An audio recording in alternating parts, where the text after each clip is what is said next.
Benvinguts una setmana més a una nova edició de l'Espai Persones de Balsareny Times. Avui, amb motiu de la festa dels traginers de Balsareny, al nostre poble, ens acompanya l'historiador i autor Jacob de Pedra. Entre les múltiples obres per les quals els nostres espectadors podrien reconèixer l'il·lustríssim convidat d'avui, destacarien treballs com El Neolític, La pedra sempre torna i Hooligans, els salvadors de l'imperi britànic. Senyor de Pedra, benvingut. I ben trobat. Bé, aquí a The Balsareny Times som coneixedors de que el nostre convidat d'avui de sempre ha sigut un entusiasta de la nostra festivitat i, per tant, senyor de Pedra, expliqui'ns d'on sorgeix aquesta celebració tan nostrada. Miri, com vostè ja deu saber, la festa dels traginers és una festa que té milers d'anys aproximadament. Milers, diu? Sí, entre milers i 50, Vaja, sí que seria una mica aproximat, doncs sí. És que en història tot és aproximat, sap? Sí, ja veig.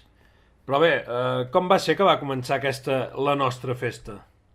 Doncs a veure, és una festa que té orígens religiosos, com la majoria de festivitats, i començant l'època d'antes. Que antes no hi havia ni cotxes ni carreteres, o sigui que la canalla no podia anar a la carretera a tirar pedres als cotxes. El que havien de fer era anar al camí de carro a tirar pedres als cavalls. Home, vols... Vaja, em sorprèn, De fet, és el primer cop que aquesta informació arriba a les meves orelles. Però, de totes formes, això no seria un origen religiós. No? Entenc? Sí que ho és, sí, perquè ho feien cada dia religiosament. Era una espècie de calvari cavallesc, podríem dir. Com una mena d'holocaust hípic. I èpic, perquè mataven cavalls i en mataven molts de cavalls. Em deixa glaçat, no sé què dir. Em costa de creure. Doncs cregui'm que era ben bé així. I a més, després amb els anys els balsarenyencs, que sempre han sigut violents, van començar a tirar pedres als cavalls des del balcó quan passaven pel poble, fins que s'ha arribat a generar aquesta mena de cavalcada que tenim ara. Doncs primera notícia, Li he de dir que ho trobo molt curiós i no m'ho esperava, però bé, considerem que això vagi anar així. Expliqui per tothom, qui ens estigui escoltant i no ho sàpiga, què és la festa dels traginers i què hi trobarà a la nostra festa? A veure, el tret de sortida de la festa es dona el dijous a la tarda amb un acte anomenat l'escalfada de pubilla, en el qual els hereus i pubilles del poble reuneixen a la plaça de la vila i l'inici de la festa el marca l'hereu donant una bufetada a la pubilla amb el revers de la mà. Esperi, pari. Això no és cert. Que això no passa. Això no es fa a la festa. Jo l'he vist molts anys. Això no passa. Però aviam, l'especialista qui és, vostè o jo?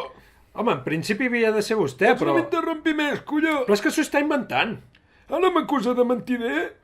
No, jo no acuso ningú, però... Doncs calli. Com deia a l'inici de la celebració, el marca l'hereu abufetejant la pubilla a la plaça de la vila o llançant-la del campanar en una representació de l'estat d'humor de l'home que es decidirà en funció de l'últim resultat del Futbol Club Barcelona.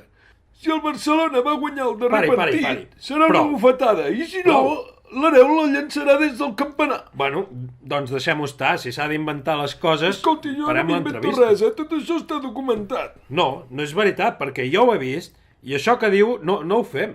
No pot estar documentat. Doncs n'està. Ah, sí? I on ho ha trobat? En varis llibres. No, i de qui són aquests llibres? Són meus. Però aviam, uns llibres que va escriure vostè, vol dir? Sí. I això comptaria com que el tema està documentat, oi? Bueno, està escrit, no? Si jo busco informació de la festa dels traginers, trobo uns llibres meus que em parlen i expliquen que és una festivitat bastant violenta i masclista. Ja, però això no és cert. Que vostè s'ho inventi o escrigui no em serveix com a document. Bé, la informació que hi ha trobat al respecte el contradiu. No és culpa meva que la seva festa sigui violenta, a diferència de les enramades de Sallent, per exemple, que són una festa preciosa. Ah, les enramades estan bé, no? I com és qui fica les enramades aquí? Les enramades a mi m'encanten. És una festa per tota la família que fa goig de veure. Esperi, què és de Sallent, vostè? Això és el de menys. És de Sallent? Bueno, prefereixo no dir, doncs... És de Sallent? No, digue-ho. Bueno, sí, sóc de Sallent i què passa? No hi té res a veure tot el que estic dient. Bé, doncs donem per acabada l'entrevista, ja Bueno, pot... doncs si no vol que li expliqui l'activitat No. de la fuetada de Marxi, iaies marxi. fins a dalt del castell on fuetegen No, és que no iaies vull en que m'ho fueta expliqui. s'ha fet No aquí. m'interessa, A veure no. quina iaia guanya No i arriba m'interessa primer res dalt del més del que castell. hagi de dir. Ni la Vostè ha botifarra, arribat les aquí botifarres i enverinades no, on fan s'ho ha com una inventat mena de tot. joc de les cadires com el que guanyis Ho l'últim que sento, queda fins dret, la que és setmana l'únic que que ve no es ens menja una despedim dels botifarra nostres enverinada. espectadors. Doncs no li explico. Marxi, sisplau, marxi.